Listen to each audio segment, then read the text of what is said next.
Buenas noches, hoy tenemos el cuarto encuentro que cierra este ciclo sobre las tesis de Han. Hoy no me voy a extender tanto porque no estoy bien de la garganta, pero sí al menos vamos a hacer una presentación y una síntesis de este libro en El Enjambre.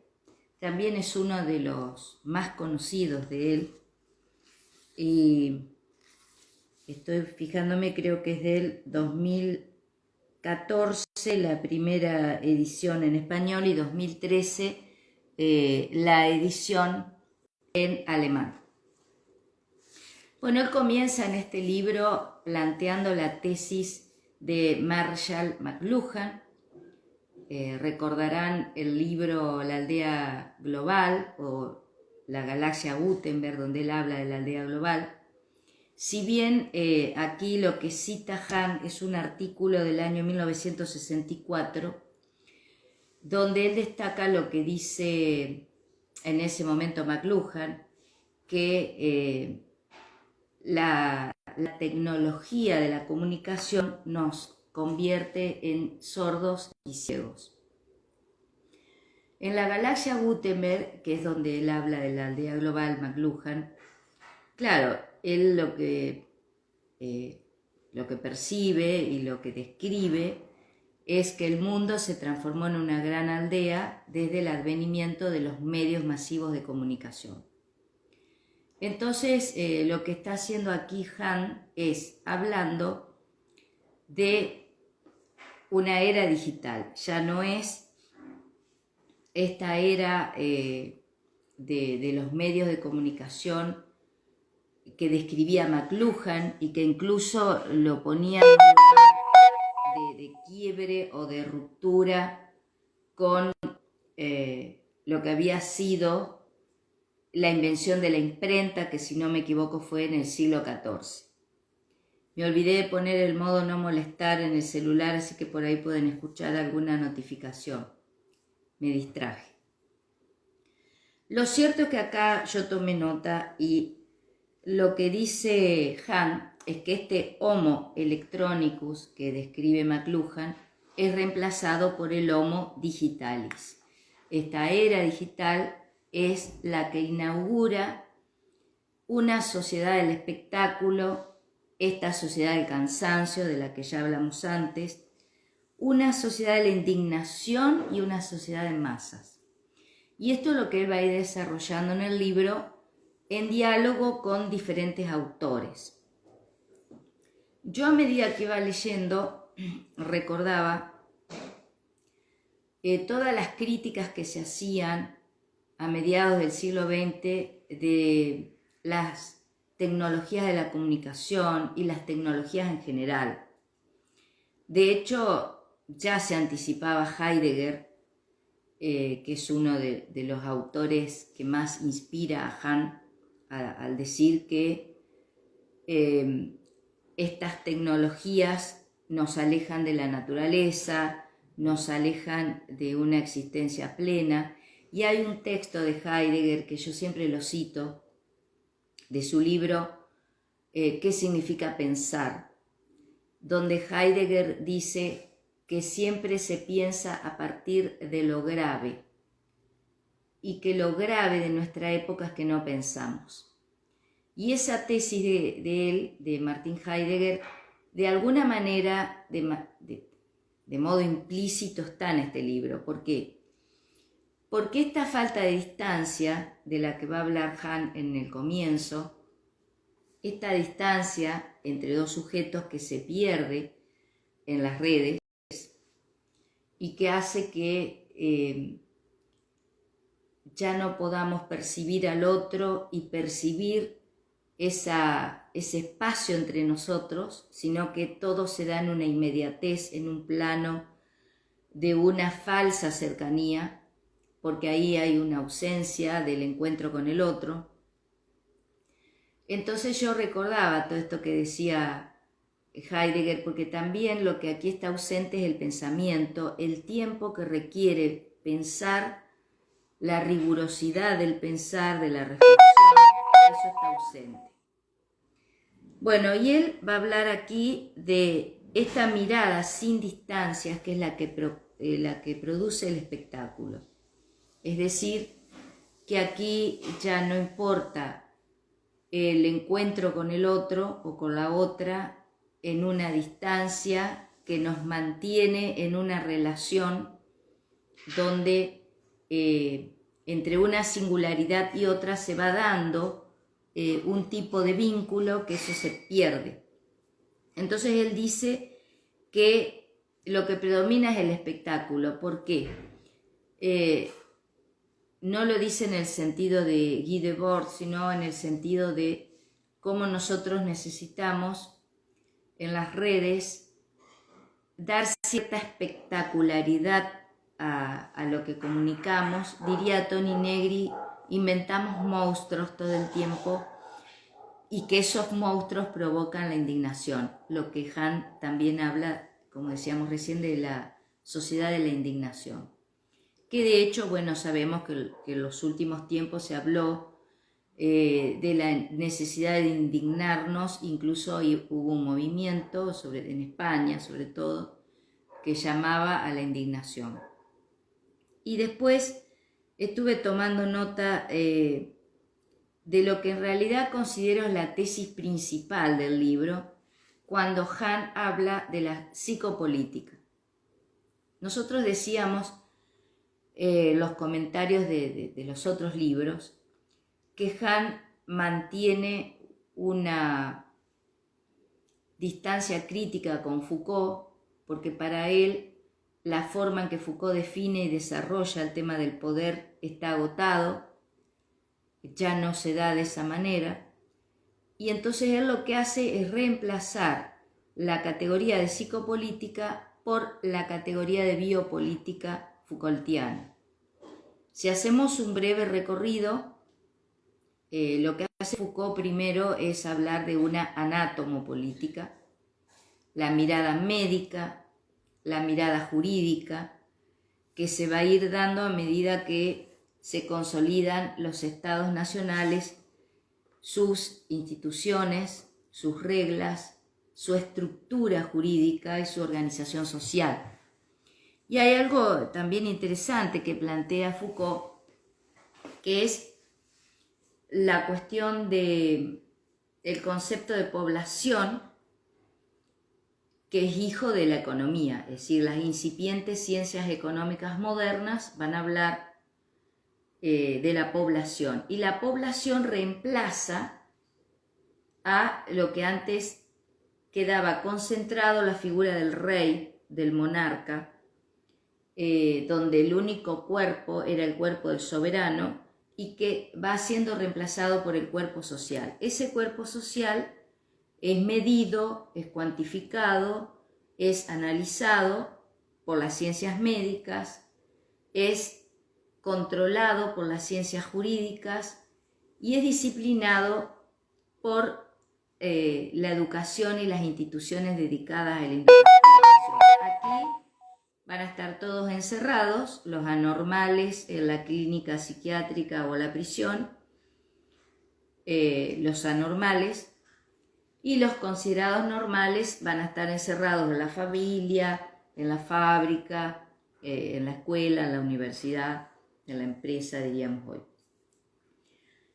Por supuesto, Foucault ahí toma esta idea de panoptismo, a la que también Han va a decir que está agotada, esta mirada panóptica de alguien que se ubica en un centro estratégico y economiza la mirada, es una mirada totalizante que desde ahí puede observar todos los movimientos de los que están encerrados en el lugar. Entonces, para pensar una cuarta tesis en este libro de Han, tenemos que pensar lo que él entiende y define como psicopolítica. Hasta aquí, hasta esta última parte del libro, y él va dialogando con diferentes autores, como decíamos, con Marshall McLuhan, con Toni Negri, y con un autor. Yo heredé ese libro de mi abuelo, La Sociedad de Masas de... Se me fue el nombre, perdón, porque hoy no es mi día, de Gustave Le Bon. A mí lo que me llamó la atención es que, bueno, tal vez no era el tema del libro, pero Gustave Le Bon, en Psicología de las Masas, ahí me acordé, y si no me equivoco, es de 1920 ese libro, él está analizando el fenómeno de masas. Sabemos que también lo hicieron después otros autores, un autor, por ejemplo, como Ortega y Gasset. Es decir, que la cuestión de las masas y la masificación se va trabajando con mucha fuerza en las primeras décadas del siglo XX. Entonces ahí es donde se detiene Hahn en lo que define Le Bon como la masa, pero hay algo que no dice Hahn, que era profundamente racista el planteo de Gustave Le Bon. Él habla de las razas superiores, de las razas degeneradas. Yo recuerdo perfectamente, es un libro pequeño, lo tengo en su edición original, primera edición en español, no a mano ahora, pero sí me llamó la atención de que él no hiciera referencia al enfoque racista que tiene Le Bon cuando habla de las masas. Lo cierto es que, no, es anterior, claro, en la edición francesa, La psicología de las masas es de 1895, la de Gustave Le Bon. Y lo que hace aquí Hahn es decir, que eso que Le Bon definió como las masas, que también McLuhan habla de la masificación a partir de la irrupción de los medios de comunicación, es lo que Hahn reemplaza con esta idea del enjambre digital, y ese enjambre en el que estamos inmersas e inmersos a través de todos estos medios nuevos y sobre todo las redes y la inteligencia artificial. Acá al final del libro es donde él va a establecer esta distinción con Foucault. Y él dice, hoy se realiza otro cambio de paradigma. El panóptico digital no es ninguna sociedad biopolítica disciplinaria, sino una sociedad psicopolítica de la transparencia. Recordemos también que hay un filósofo italiano, Gianni Vattimo, que habló de la sociedad transparente. Casualmente, uno de los libros más recientes de Hahn habla de la sociedad de la transparencia. Todavía no lo tengo, lo voy a conseguir en breve, que supongo que él retomará un poco la tesis de Vattimo, debatirá con él. Es uno de los últimos libros. Y en el lugar del biopoder, dice Hahn, se introduce el psicopoder. La psicopolítica, con ayuda de la vigilancia digital, está en condiciones de leer pensamientos y controlarlos. La vigilancia digital se desprende de la óptica del Big Brother, no fiable, ineficiente, perspectivista. Y es tan eficiente porque carece de perspectiva. La biopolítica no permite ninguna intervención sutil en la dimensión psíquica de los hombres. En cambio, el psicopoder está en condiciones de intervenir en los procesos psicológicos. Entonces él dice que hace algún tiempo Chris Anderson publicó un artículo sorprendente bajo el título El final de la teoría. Este autor afirma que conjuntos de datos cuya magnitud es imposible de representar harían por completo superfluos los modelos de teoría. Empresas como Google, que han crecido en una época con masas de datos enormemente grandes, hoy día no tienen que decidirse por modelos falsos y ni siquiera tienen que decidirse en general por ningún modelo. El análisis de los grandes relatos da a conocer modelos de conducta que también hacen posibles los pronósticos. En lugar de los modelos de teorías hipotéticas, se introduce una igualación directa de datos. La correlación suplanta la casualidad, sobra la pregunta del por qué ante él es así. Bueno, entonces retomemos. Lo que va a decir Han es que a la cultura de masas se la reemplaza por este enjambre digital, que estas masas ya no transitan por ningún espacio público, sino que están inmersas en este mundo digital, del cual ya habló en No Cosas, que es uno, decíamos, de los últimos libros de él. Y también él va a reemplazar el término psicopolítica por el de la biopolítica Foucaultiana, que los efectos que se producen ya no son sobre los cuerpos, que sería la tesis principal de Foucault, así que las políticas afectan a los cuerpos, sino que las políticas afectan directamente a la psiquis, es decir, todo lo que nosotros podemos definir como sufrimiento psíquico o como goce psíquico, se me ocurre, ya no pertenece al ámbito de lo corporal, sino al ámbito de lo psicológico. Y terminando de leer el libro, recordé otro de Bárbara Cassen, que es esta filósofa francesa que nos inspira a las sofistas, desde lo que ella denomina el efecto sofístico.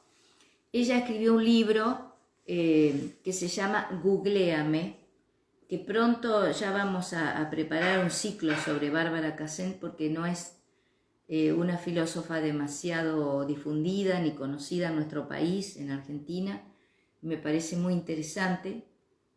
Y bueno, la tesis de ella es que ya el hecho de conocer personas, teorías, biografías, historias y demás, basta con googlear a alguien, y que de hecho cuando queremos conocer al otro lo googleamos, ya no es que vamos al encuentro de, estos son ejemplos que doy hoy yo, ir a tomar un café, ir a conversar sobre ciertos temas, encontrarse para ir a ver una obra de teatro o al cine, o a cenar, sino que hay que googlearlo para saber quién es.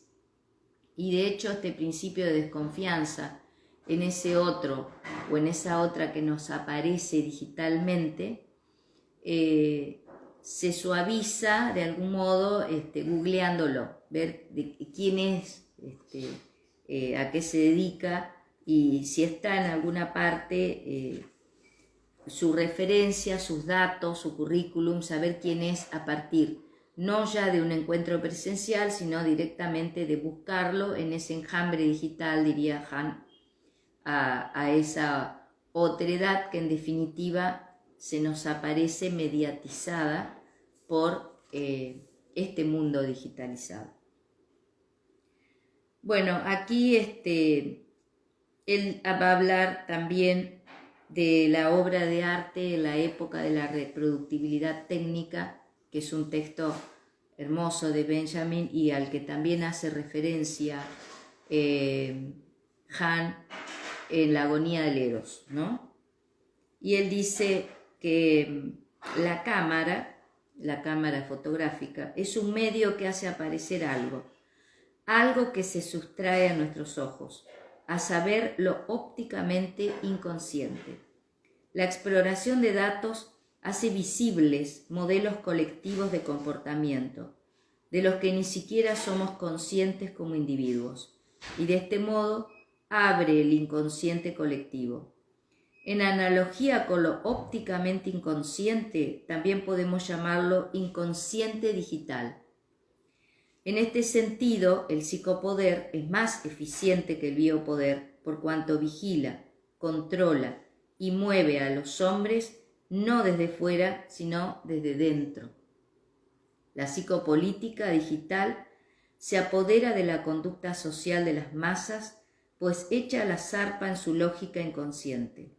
La sociedad de la vigilancia digital, que tiene acceso al inconsciente colectivo, al futuro comportamiento social de las masas, desarrolla rasgos totalitarios, que esa también es una tesis que Han la va comentando en distintos libros suyos, que es totalitarismo, este régimen totalitario que lleva adelante este mundo digital, ¿no? Y estas redes, estos enjambres digitales.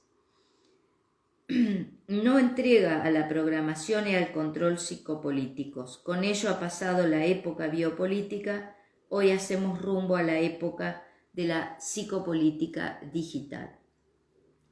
Esta tesis la va a reforzar en los últimos libros. Hay uno que recomienda un colega y amigo, Carlos Gómez Camarena, donde la expulsión de lo distinto. Carlos es psicoanalista y un poco él desconfiaba de Hahn, como muchos desconfían, porque dicen que en definitiva Hahn está repitiendo lo que están diciendo últimamente muchos filósofos, muchos pensadores, pero lo cierto es que desde mi punto de vista él va haciendo grandes síntesis de todo lo que están hablando en la época, en las últimas décadas del siglo XX y estas 2 primeras décadas del actual siglo XXI. Bueno, un poco revisando las tesis que fuimos diciendo, está la desaparición de las cosas, la desaparición del otro, la desaparición de la distancia entre nosotros, que para Hahn, que va trabajando con las etimologías, es la desaparición del respeto por el otro, donde va creciendo cada vez más estos rasgos no solo totalitarios, sino una cultura de la desconfianza, una cultura que confunde la libertad con el hecho de entregarnos mansamente a que todos vean nuestra intimidad y nuestra vida privada. Todas estas tesis de él, donde también el amor como experiencia plena y completa también desaparece. Entonces, él lo que está haciendo es proponiendo un regreso. Yo lo diría con términos propios. Creo que Byung-Chul Han es un nostálgico del tiempo donde las personas se encontraban, se conocían, se respetaban, dialogaban, donde había un momento para la pausa, para el ocio, para el silencio, para la reflexión. Creo que Han es un nostálgico de un tiempo que permitía a los pensadores y a los filósofos escribir grandes obras y ser, no sé si totalmente originales, pero sí muy originales. Eso también él siente que se ha perdido. Que se ha perdido también la verdadera soledad, ese momento donde necesitamos estar solas y solos para encontrarnos con un mundo interior, no esta soledad a la que hemos sido arrojados y arrojadas por el mundo digital.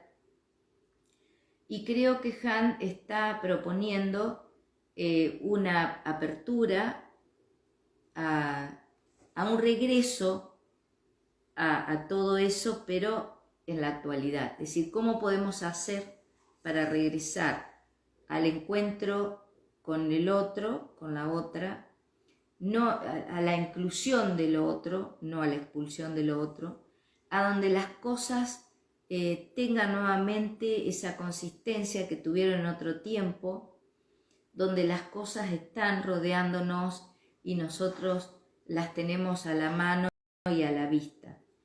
Él también propone regresar a la verdadera experiencia de contemplar la obra de arte, a la verdadera experiencia de donde la fotografía nos trae el testimonio de los ausentes, el testimonio de tiempos que ya no están en el presente.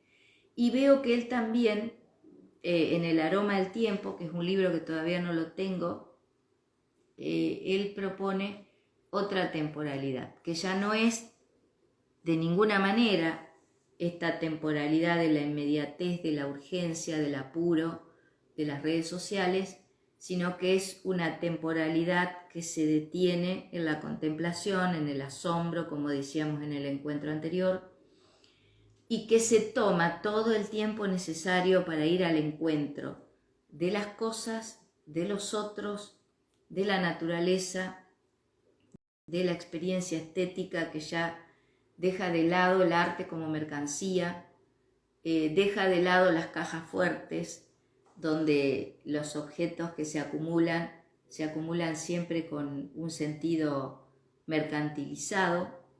Por eso digo, para mí, Byung-Chul Han es un nostálgico de todo eso.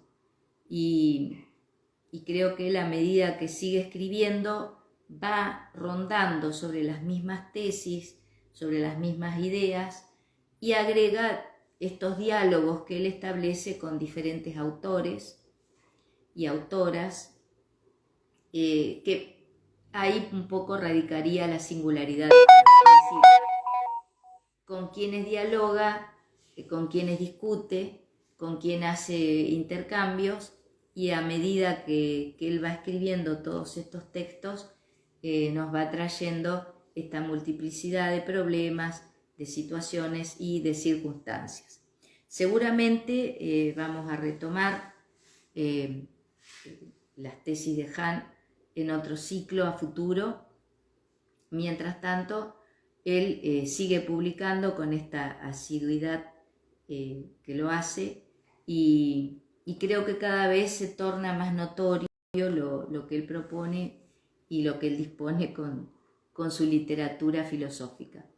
Les agradezco haberme acompañado. Como les decía, hoy no estoy bien de la garganta, entonces no puedo hablar mucho, y me olvidé de anular las notificaciones del celular, por eso escuchamos a cada rato algunas. Les agradezco, y ya estoy preparando un próximo ciclo. Tengo varios en mente. Uno es de literatura japonesa, que estoy preparando.